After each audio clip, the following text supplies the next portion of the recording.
Hi, everyone. Welcome to Talk is Cheap. I'm your host, Miss Carrie Baby, coming to you live. Yes, I know it's Wednesday, guys, but I have a very special guest here. Her name is Miss Miya Moore-Felton. She is from Cali, yes, and she's from the Bay.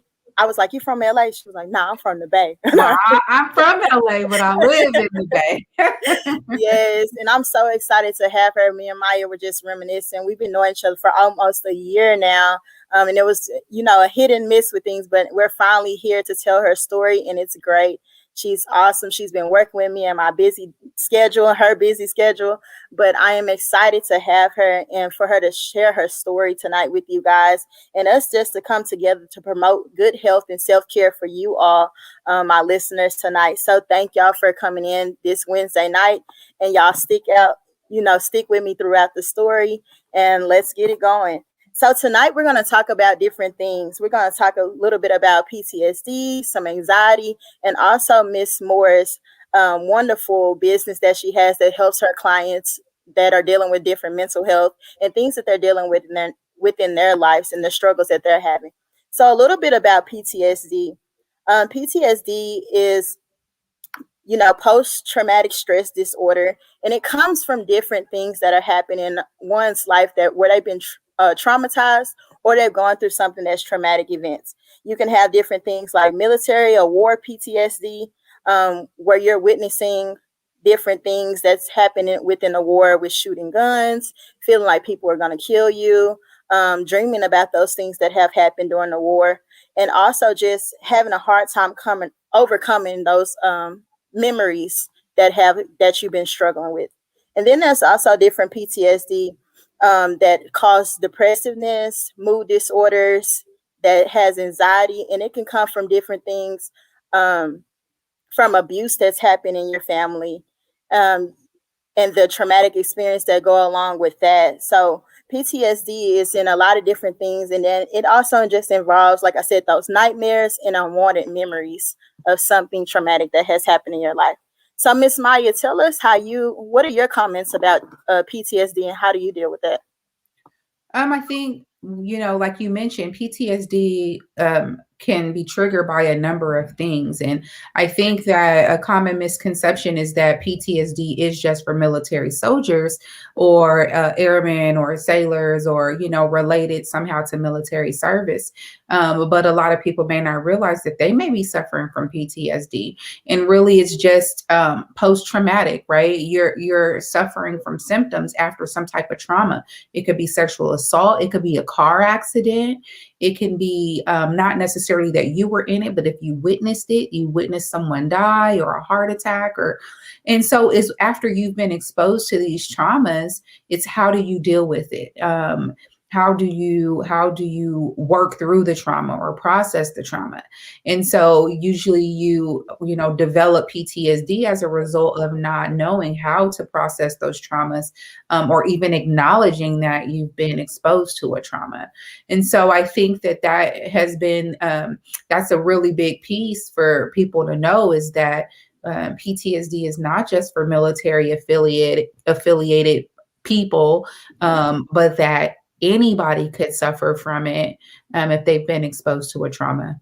Yes, totally agree. And like you said, a lot of people don't understand the things that they're going through, or they say, "Oh, it feels like this," or "I feel like something's after me." And now there's a name for a lot of mental health or a lot of disorders that people have, and it's Yes. making them aware.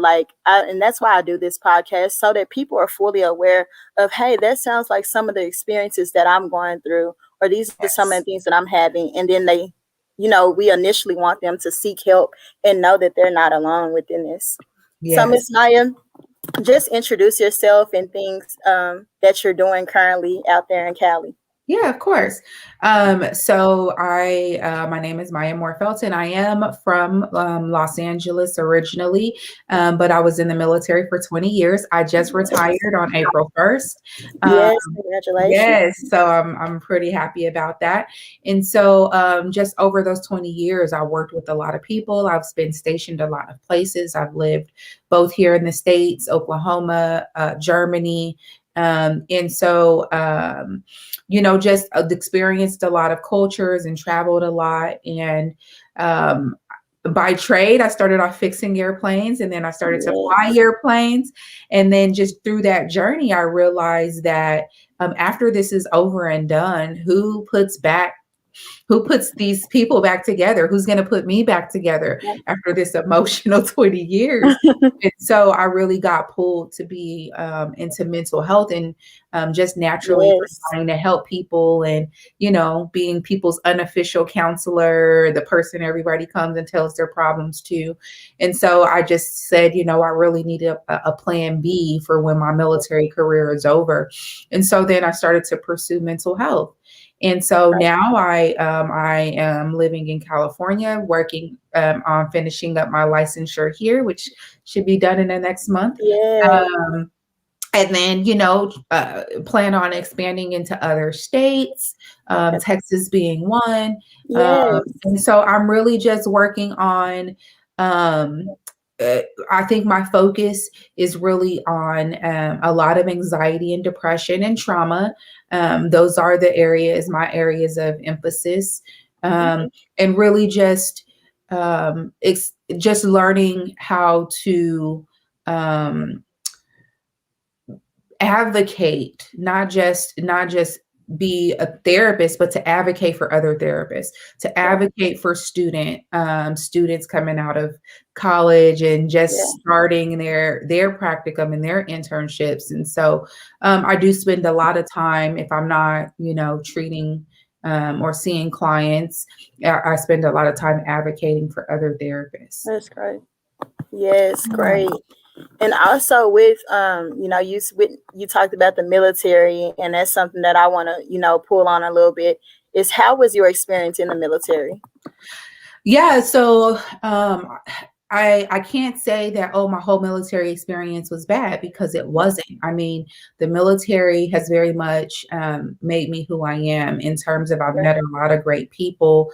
Like I said earlier, I've experienced a lot of great culture. Some of my closest friends are from Turkey and Italy and Germany, and really pulling on those experiences. And even, as we look at what's happening in the world today, learning about their trauma and how they deal with trauma, as we see some of these civil wars going on in some of these countries overseas. And so I think that global perspective on how people look at trauma and how they experience trauma and deal with trauma just really breeds a multicultural competency that you don't learn in a textbook. You really have to get out and meet people of different cultures. And so that was really a big, huge part of my military service. But there were some difficult parts. I mean, being in the military can be tough. It's a dangerous job. You're getting exposed to, you're exposed to death. You're exposed to literally put your life on the line. Yeah, right. Yeah, you're sometimes in hostile areas. There's times where you can't tell your family where you are, you can't communicate. And so, all of those things really do put a stress on you that, is, I would say, is a little bit unique. But I think that the military is really developing great resources. Resources are available, you really have to take it upon yourself to access those. And to be honest, I went to counseling several times during my career, because you just get overwhelmed. You're trying to be a military member, and sometimes a spouse, a parent, in all of these roles, and it can be overwhelming. Yeah, for sure. Wow. So just, share with us, what were some of the toughest things to deal with in the military? I think some of the toughest things is definitely, one, being a woman, right? Wow. And so, even though we've come a long way in gender equality, it still can be difficult to be a female in any branch of service.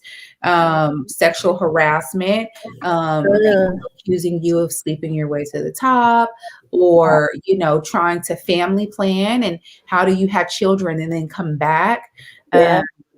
without being judged, or how do you get equal pay and equal promotions when when you go off to have children. And then just women, I think, as a woman, we experience some things different, Mm. experience exposure to death and things differently. And so another big part that was difficult, or in the military, is definitely being away from family. Yeah. I think that sometimes people don't realize that when you're a female in the military, you can have a baby, and then 3-4 months later, you could Wow. be in Afghanistan. Yeah. And that's, I think that that's pretty unique. So, and then racial biases, there's still only, and depending on which branch of service, in some branches of service, there's only about 12 to 15% that Wow. are, Black or minority. Yep. Even some of the highest percentages is really hovering around 25%. And so, it's come a long way, but there's still a lack of ethnic diversity. And so when you're dealing with things like what happened with George Floyd, and you're dealing Yeah. with, Trayvon Martin back then, in political talks, it can be very tense, and it can make the work Yes. very tense, because you're in this organization, the military, but yet you still don't feel like you belong. And so I think that Mm. sometimes that could be trauma in itself, because Wow. the military is unique in that you can't just quit. You Yeah. sign a contract and you serve that contract. It's Wow. not, hey, I don't feel comfortable here, I resign. It doesn't work like that. Yeah. And so, that can be very difficult to deal with, for sure. Wow. So just thinking about with family and being away from them, what was the longest time you think you were away from your family? About 7 months. Okay. 7 months Wow. was And where were you probably stationed? the longest at one time. That it was a little less than 7 months that I was gone away from my family. And I had a young child, so I think Wow. she was about 7. Hmm. And so, that is difficult as a mom, to miss kindergarten graduation, and Yeah. Mother's Day and Christmas and birthdays. It can be pretty emotional. But you do have, your military family, but it can be difficult Yes. especially as a mother, to be away from your children for those And where were lengths you of time. stationed during those 7 months? I was in the Middle East. Yeah. Okay. Yeah. That's great. Yeah. So how does that work with family and everything? Just kind of explain to us, do they get to visit you, or is there just a time that you get a time off to go home? Or what were some things that you feel like you were missing out on during your Yeah. time that you were gone? Like you said, you named like kindergarten graduations. How was it before you even had children that you feel like alone during those times? Yeah. So I will say that, to start, I had my oldest daughter before I Mhm. joined the military. So there's never Okay. been a period in my career that I wasn't a mom. You didn't have a I would, child. I Okay. right. I left my infant to join the military, so that was off Wow. top. I got to go for 6 weeks, basic training plus, Mhm. additional. So I automatically had to leave for 6 weeks before I could and not see my child, and that's a Wow. sacrifice that you make to provide a future for your child.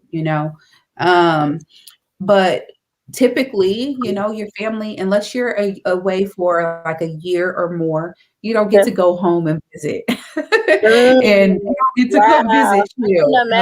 can In some situations, there's some Yeah. places that you can go to that your family can fly in and maybe stay at a hotel. Like, Mm. not all deployments are to the Middle East. There Okay. may be some into South American locations, and then your family takes a flight to Panama, and they get in a hotel and you're somehow able to see them. But most families just really can't accommodate that.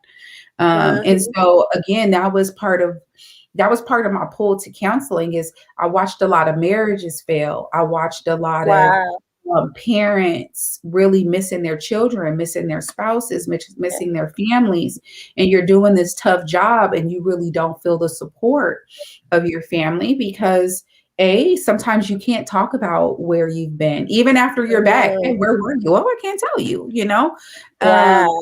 Sometimes you don't know how to talk about it. How do you come home and tell your spouse, hey, I watched, a bomb go off today, or, or something like that. It's difficult to talk about. A lot of people try to forget. And so they don't want to talk about it. And so, I think when you're away that long, it definitely takes its toll. For me, and early on in my career, because this is gonna, of course, I said I've been in 20 years. We didn't have FaceTime. We didn't have phone. We have flip top Motorola razors at best. And so there wasn't that visual. There was, collect calls and timed calls. And so really with the progression of technology, it's become a lot easier with trying to stay connected with Skype and now Zoom and FaceTime. And so I will say that it is much better, but it's still difficult anytime you're away from family, for sure. Yes, totally understand. And especially when you come from that supportive family and you have that support, and just being away or missing out on things like, wow, I missed this, I missed that. What's going on over there? And they're having a good time, or if they're even having that bad day, you're like, y'all need me, and you weren't able to just rush home and be mom or be wife and take care of certain things. So, what are some things you hit on it a little bit? About how difficult things were and you seek counseling. What were some things that you seek counseling for, and how long did you attend counseling? Oh man, well, let me start by saying I still have a therapist. I'm a therapist with a therapist. Yes. That's great stuff. I still have a therapist to this day. I believe in it. So I will say, like, the first time that I really sought therapy for myself, I actually went, I did the premarital counseling and stuff like that. I think that was really all that my family ever believed in doing. Other than that, you talk to God about it, right? So I definitely grew up where you don't just go tell people your business. But then I had postpartum depression with my second child. And I didn't understand. I couldn't control my emotions. I had suicidal ideations. And it was just like, I had no control over myself. And I had heard of postpartum depression, but I really didn't understand that, hey, hormonally, chemically, there's changes really going on in my mind and in my body that I don't have control of. And so I sought out counseling, Dr. Vicki Harris Wyatt in Oklahoma City. And she, and I had to work through it. And that was my first real encounter with counseling, and it changed my life. It really did. It changed my life. The psychoeducation and learning what was happening to me was useful. Developing coping skills was very helpful. And then over the years, I think I was more inclined to go after that because I knew the value of it.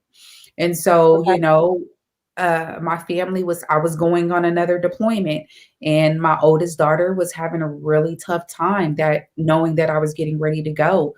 And so we went to family counseling to kind of work through, my husband was having a hard time knowing that he's going to be a single parent again, and the weight of that, plus work full time. And so we really, as a family, had to commit to counseling and developing strategies so that we could all manage our anxiety and our stress. Wow. And then now, I went through some major life changes. Being a counselor, you're carrying a lot of people's problems and Yep. a lot of their stories. And then, on top of just normal life, your own life. And now transitioning out of the military, the only job I've known my whole adult Yeah. life. And so, we deal with those things, as a therapist, we still deal with those things and experience those things like anybody else. And so I'm still in therapy and I don't know if I'll ever stop.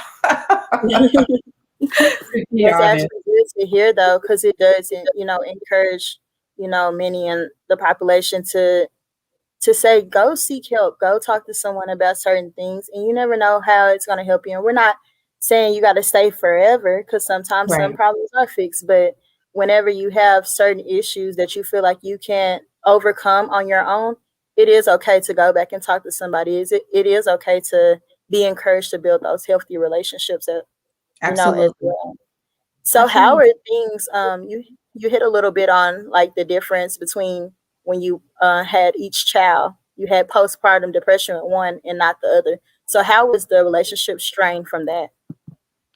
Yeah. So my first, I was a young mom. I was a teenage mom with my first one. So my bounce back was hitting, right? I was, that's it's the truth. 19 years old and, I continue on with life and then I joined the military Wow. and it was tough, but life was, I didn't experience that level of depression. Um, Mm, at that age. But then my children are quite a bit apart. They're almost 12 years apart. mhm, And so having my second child, I was older. I was almost 30. And mm, having a child meant taking a career break. Oh, what is this going to do to my career? What is this going to do to my marriage? wow. What is, and how is my first child going to deal with not being the only child, even though she was very excited? How we're going to afford this? And so I Mhm, think that there was definitely a lot more stressors. I wasn't as young. My body chemically was in a different place. Um, and it's different having a baby at 19 when you don't have as much responsibility per se, and having a baby older, even though I was older and probably more, not probably, definitely more financially yeah, secure and like, things like yeah. that. I also had um, more responsibility, more things at Mhm, stake. Feeling like I couldn't take a break. Now is not the right time. This was wow. to do this, and so yeah, there was definitely strain on a lot of work relationships, home relationships, my relationship with myself. And so, yeah, that's why therapy was really, really important, and a pivotal step for me in my life. That's great. Great. Yeah. So just reverting back to PTSD, have you dealt with PTSD, and do you ever feel like you overcome it? Um, I don't know that I won't say that I don't know that I've ever had PTSD by the DSM-5 Yeah. criteria, in the Okay. sense that, there's, I don't know if people know, but there's strict criteria, nightmares and Hmm. flashbacks and Yeah. certain things that really characterize PTSD. Now, I don't think that, I think that you can not have some of those things and still have it. I've definitely Mm. been exposed to trauma. Okay. I've been exposed to death. I've been exposed to bombs in war zones. I've been exposed to Okay. seeing motorcyclists killed on the highway. I've been exposed to those type of things, that I think have definitely stayed with me. Um, and sometimes I think about it and may make me sad at times. Mm. I think that what keeps it from manifesting itself into a severe diagnosis Okay. is that I do constantly engage in therapy, Yeah. in talks with other therapists, and, and I don't try to suppress what I'm feeling, Okay. hey, I went through this, I experienced this, and this is how it's affecting me, and this is how I feel. And I Yeah. think having that outlet has really been helpful for me. And it's probably the only reason why it hasn't, like I said, manifested itself into the level of symptoms that a lot of people experience. That's great. Yeah. Yeah. It's a lot because you got to take, like you said, psychological evaluations for certain things, or you Yeah. feeling a number of different symptoms that lead to different things. Like mentioned before, me and Maya also talked about how dealing with anxiety is, a part of a lot of things, a lot of depression. There's also different types of diagnosis that people are not mentally aware that they meet the criteria to at all anyway, because sometimes they don't seek help, or they say, well, I Yeah. don't have enough of those symptoms. Maybe I fit in over here. So it's just a lot of Mhm. different things. And, I always commend others for always seeking therapy, and getting help for a lot of things, and then also just being a therapist yourself. Yeah. So tell us more about how you're transitioning now into from military to having your own business. So definitely a difficult transition. Mm, I think that anybody that's retiring after working somewhere for 20 yeah. years, it's difficult. Like this has become your life. It's become your family, a part of your identity. And so Mhm. now transitioning from Sergeant Moore-Felton to Yeah. Miya, the therapist, Wow. there was a lot of fear. There was fear. Can I make it outside? It's like feeling like you just Mm, get out of jail, right? yeah. Um, can I make it on the outside? There's a lot of security in being in the military. It's a Mm, steady paycheck. You know the system. There's a level of respect and yeah. organization and structure. Um, and then when you get out, you realize that it's really quite different. And so for me, I really had to utilize a lot of the services available through the Department of Veteran Affairs, the VA. So I really went to all their seminars on how to transition That's and great. resume writing and, um, I mean, everything I tried to do as much as I could to really prepare myself. And I think I think it's similar. You need similar needs when you're even a civilian transitioning from jobs. Like, how are you preparing Mhm. yourself? I think that um, what I am finding is that it is a little bit more difficult when you're a therapist. A therapist, unless you work in a group practice, this can be very isolating. It can be a solitary type Mm, job. And yeah. so, really taking the initiative to connect with other therapists and bounce Yeah. ideas off of other therapists and to network and to support each other. Yeah. I think that you really have to put forth an effort that I don't think I really had to have in the military. And so Mm, that's different, right? And so I think that the adjustment, I'm still adjusting. I'm still, establishing my identity outside of the military, but I love this job just as much. So right. I think that helps that I went from one passion to another passion. Great. Yeah. That's really great. So how long do your clients typically, what's your target client population? And then how long do they typically spend a session with you, or how are things formulated for your clients? Yeah, so I will say that I'm pretty much I say this, Mhm. um, I say this with caution. I feel like I'm a pretty traditional therapist. I do the 90-minute longer intake session for as the first session with almost Okay. every single client. Right. And then normally, our session after that, unless we need longer. And I will say my target client is definitely my specialties are depression, anxiety, trauma, Okay. um, and whether that's in couples or whether that's individual or whether that's Okay. in family. But I won't say that I have a target demographic. What I'm finding is that whether you're white or black or Indian or Asian, you really just want somebody that's authentic. And Yes. so I know as a black woman, I'm aware that there are going to be other minorities that are coming to see me just because I'm black. And because there's a lack there. But I think that I'm just as effective with a white client, which I have, quite a few of. And I try to be authentic with, I'm always me, no matter who I'm in the room with.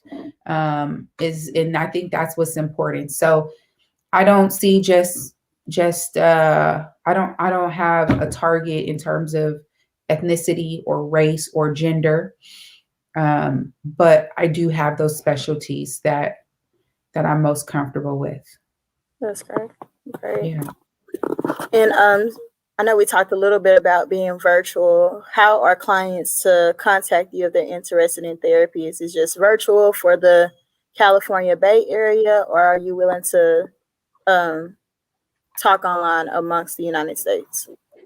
So yeah, that's a good question. So the way that it works is that typically you can't see clients in a state that you're not licensed in, Okay. and I'm only permitted to see clients here in California, but all of California. That's So great. yes, I'm online. You can be in San Diego and you can connect with me, and we can do teletherapy that way. Right. So the majority of my clients are online.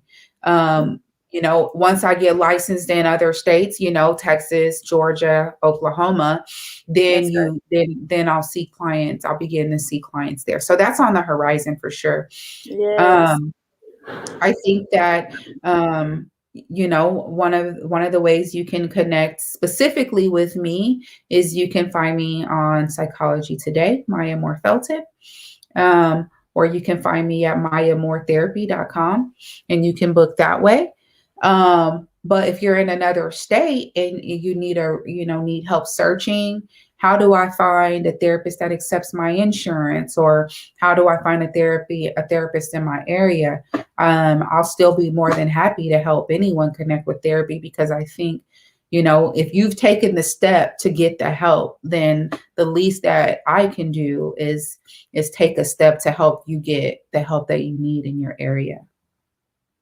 Yes, that's great. Totally agree. And Yeah. California clients get started now. Yeah. Yeah. It's California, definitely we're coming. here. Yes, and like we was talking about before, I think it's more needed, and I know that's a big transition for you, but I am glad to call you one of very own mental health professionals and newly coming, and it's great because people need that, or they need that experience. And a lot of times, I've had a few therapists on here or life coaches on here that have left their jobs from over 20 years or retired, and they're looking for something new to do, but they also bring the experience of what they went through in their lives. And sometimes it's like, only if I had that person in my corner from how Mhm. I'm trying to be, that can make life a little bit more easier, to know that I've experienced some of the things that my clients are going through. So that's great. So Yeah. just with your transitioning from the military, and your up and coming business and everything, how are things I guess I'm trying to say, like, how are things with counseling now? And do you, like you say, you love counseling? So what are some things that you feel like you're going through with counseling now? Yeah, so I think that some of the things that I am going through with counseling, as a therapist or as a client. As a as a client? As a client, I think, I go through, like I said, transitions. And Yeah. I think what a lot of people don't know about therapists is that we actually get trained in career counseling. It's usually a part of every Mm, curriculum. And okay. so people think of therapy, oh, I'm not crazy, let me not go to therapy, or Yeah. let me not go to a therapist. but therapists are actually trained at occupational assessments and job placement, and at making sure that your personality might fit. So even for people that I'm not sure what I want to do. And so I think I said that to say, in my own therapy as a client, my therapist has helped me occupationally. Hey, what's a good That's fit right. for you? What, where do your passions lie? Are you sure? Why do you feel this way? It really helped me process. And that gives me focus and that gives me Right. direction. The world of therapy is big. I mean, it's just, what I hear amongst this profession is that you get lost trying to do everything. You're trying to be, you're trying to specialize in child therapy and play therapy Yes. and gender, sexuality issues and anxiety, and sometimes it's too much. You can't do it all. Mm, So really understanding yourself and understanding your strengths and your passions, that's something that I've worked through as a client in therapy, so that I have that occupational focus. great. Mhm. Another Right. is kind of what I talked about, the networking. I'm leaving a huge family, a Yeah. huge network where you have to have each other's back. It's not optional. Mm, And now here I am in this, in this profession that yeah. very much is alone. So it's like, how do I still facilitate these relationships and Mm, surround myself with people that are going to have my back? It's not optional, and yes. so I think that has been definitely something that I've worked through or been working through in my own therapy. Okay. Yeah. And that's great. Just speaking more about transitions, when is the last time you've been deployed to go overseas? Or has this been like I know you go into like the reserve or something, or was it more station, or when's the last time you've been deployed? No, the last time I deployed Mhm. overseas was 2016. Okay, okay. So you've Yeah. been more stationed in California. Yeah. Yeah. Okay, So there's a deployment, which are longer, and then there's a lot of short trips, like 2 weeks okay. to Las Vegas or 2 weeks to San Mm, Diego.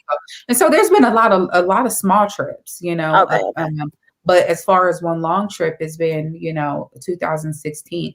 Um, Don't sleep on the short trips though, and this is probably something people can experience in the business world, is that if you're in a business trip to New York and then you're in Chicago and then you're in LA, when you look at your year, you've been gone 100 days a year or 200 days Wow. a year, and you're like, oh, that can have the same impact as a deployment. And Mm, so, this message really isn't just for military people, it's for anybody that you're spending extended periods of time, even if they're short spurts away from family and friends, that can definitely take its toll. yes. Yeah. So just thinking about those travels and going to different places, has that changed your perspective on the outcome of the world and how it's changing?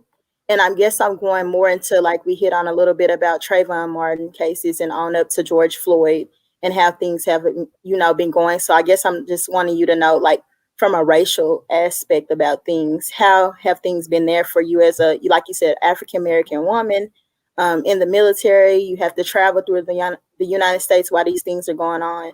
So how do you feel about that? Yeah. I definitely have hope. I have hope that there are enough people that are outraged, that are tired, that are disgusted, that are sad, that Yeah. are angry, to really make some powerful changes. Do I think that we will see anywhere near perfection in my lifetime? Absolutely not. Um, but I will say that I have seen progress. And, I know that as we experience these things, it's hard to sometimes reflect on the positive change that has happened. And so, yeah, it can be difficult. I'm truly aware that there are some places that I can't go right here in the United States. There's some places that I can't go eat. There's some places that I can't go shop, that I'm not welcome, that it's not safe. And so in that, I definitely feel a sadness. But do I think that we're closing in on um, that type of behavior, on really being firm and saying we won't stand for this type of behavior? Absolutely. The same goes for the military. I think that there's systemic racism in the military, just like anywhere else. But what I do know is now we have a Black chief of staff of the Air Force. Oh, And things like that we're really making, we have our first female Chief Master Sergeant of the Air Force. wow. Before that, only our second Black male. And so I think that we're really closing these gaps, and we're making tremendous strides in terms of um, addressing diversity and racism. Yes. And so I hope that, that this echoes throughout other occupations. Um, but it definitely is emotional. It's definitely there. I'm definitely emotional when I see these things. And Mhm. know that they still happen. Even though I'm hopeful, it doesn't. It still hurts to see and experience these things. Yes, and totally understand. Like, there's a lot of times, I asked about your perspective on those things because it's a lot of times where, we never, like you said, it's a line of secrecy with the military and things that you Mhm. guys see firsthand that are not on the news, or how things get presented that you be like, oh, like it's sometimes we were like, oh, the military was there. Where was these people? Where was he? And it's like, no, we were there. We saw this person. We saw these killings. We saw National Guards got called out because of this is going on. So it's just a lot of different things, that you guys have witnessed that, Yeah. regular American people haven't, and just hearing about how you feel about things that's going on in the world is very empowering, and, getting your perspective on those things, because it's like, how can you change the things that's going on racially? How can you change the police brutality? And just being that backup to something where you guys may be sent out to protect the cops that have done something wrong. And it's Mhm. just like, we Yeah. have to stand ground. And I don't totally agree with this, but we have to be here. So Yeah. that's Yeah, you're right. There's definitely a different perspective. I think when we think back to 9/11 and how America responded to the terrorist attack, and there was I would say, a large response that was anti-Middle Eastern, anti-Islamic, and and now we're dealing with anti or hate crimes against Asians.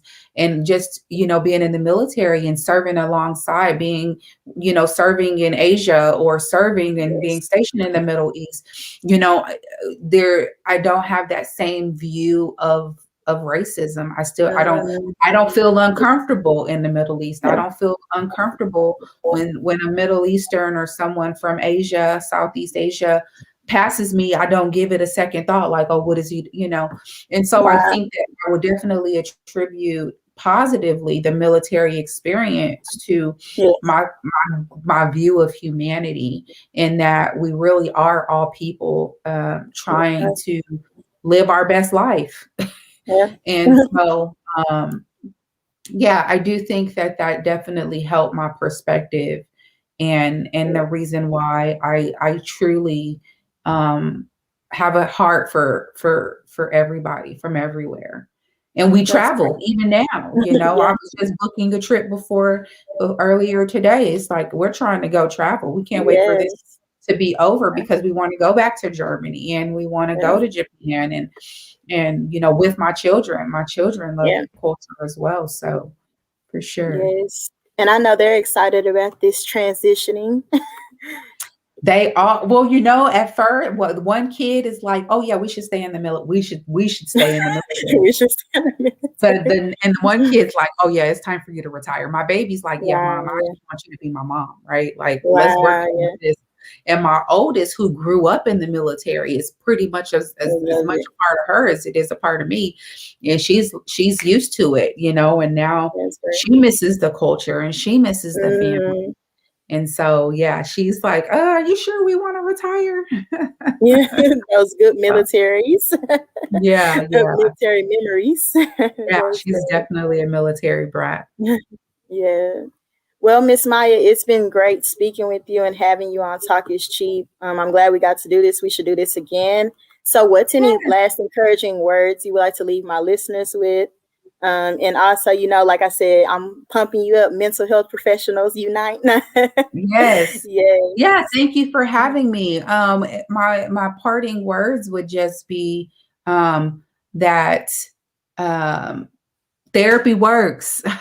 If you don't connect with your first therapy, you tried therapy, and find another therapist. Every therapist isn't for everybody, but if you give to the process, it can really be life-changing. And on the advocacy piece, therapists unite, like you said. I really appreciate you for having me. I hope we stay in touch and collaborate. And I'm always open to talk, have discussions, and support all therapists. I really think that there's enough hurt and sorrow and pain and need in the world that there's enough room for all of us.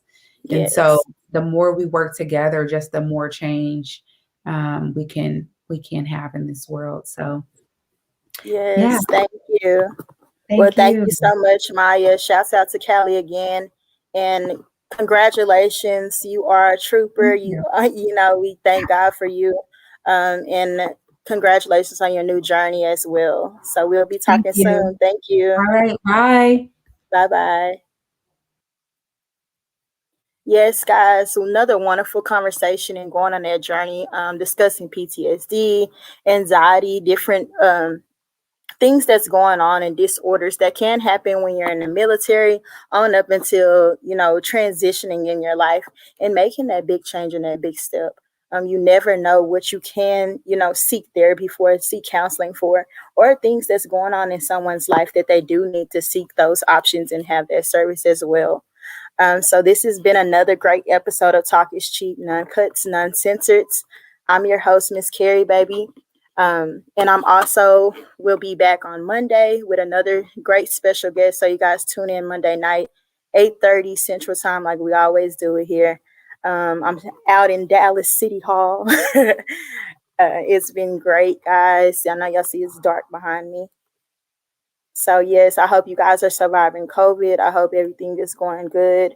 And even if you are traveling, just wear your mask, wash your hands, be careful, because we do have different laws in different states and different places, and everything is not open all the way. But I hope that and pray that you guys are being safe and that your families are safe as well. So yes, thank you guys for tuning in. Miss Maya's story was, like I said, amazing. And let's tune in next Monday, going out strong. All right. Thank you for tuning in to Talk is Cheap. Have a good one.